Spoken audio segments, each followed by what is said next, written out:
اللہ سے راز و نیاز کی باتیں، جو باتیں بندہ کسی سے نہیں کر سکتا وہ اپنے رب سے ڈائریکٹ کرتا ہے، اپنے دل کے سارے دکھڑے اپنے رب کی دہلیز پہ رکھتا ہے اور اپنی ساری ضرورتیں مالک کی چوکھٹ پہ رکھ دیتا ہے، اور اس سے مانگتے ہوئے بندے کو شرم نہیں آتی، حیا نہیں آتا، بلکہ اس سے مانگتے ہوئے فخر محسوس ہو رہا ہوتا ہے کہ میں اپنے رب سے مانگ رہا ہوں۔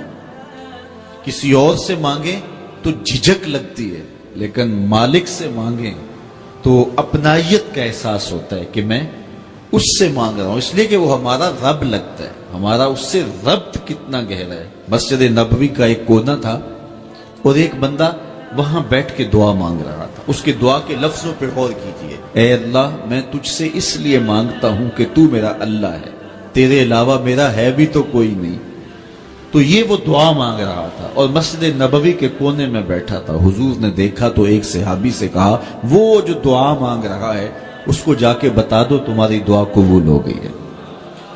وہ مانگ اس ڈھب سے رہا ہے۔ تو یہ دعا اپنے رب سے نیاز ہے، دعا خود عبادت ہے۔ جب تمہاری ضرورتوں کا کفیل وہ ہے تو پھر اس سے نہیں مانگیں گے تو کس سے مانگیں گے؟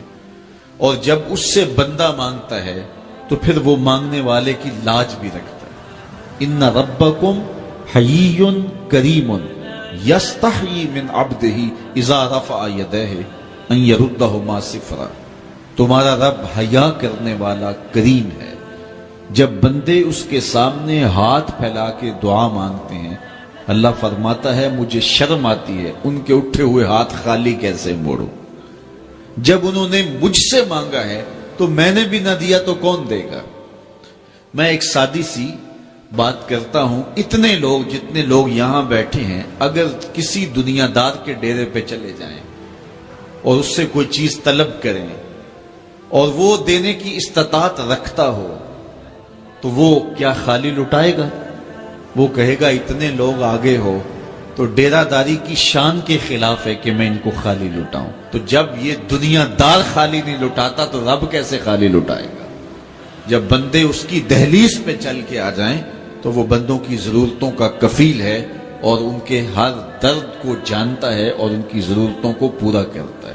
علماء نے کہا دعا ہر صورت قبول ہوتی ہے، یا تو یہ ہے کہ فوراً قبول ہو جاتی ہے، جو مانگا فوراً مل گیا، اور کبھی ایسا ہوتا ہے کہ فوراً نہیں ملتا، حکمت ہوتی ہے اور فوری دینا مناسب نہیں ہوتا تو اس کو فوری نہیں دیا جاتا، لیکن دعا بعد میں کچھ عرصے کے بعد اس کی ڈیمانڈ پوری کر دی جاتی ہے۔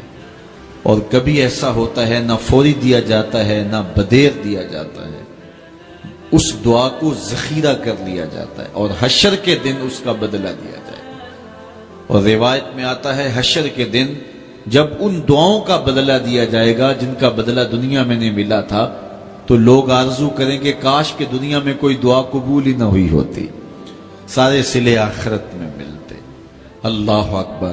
کبھی ایسا ہوتا ہے جو مانگا جاتا ہے وہ نہیں دیا جاتا، اس کے بدلے میں کچھ اور چیز دے دی جاتی ہے جو اس کی ضرورت ہوتی ہے اور جو اس کے لیے مناسب ہوتی ہے۔ وہ کچھ اور مانگ رہا ہوتا ہے لیکن اللہ اپنی حکمت کے تحت اسے کچھ اور عطا کر دیتا ہے۔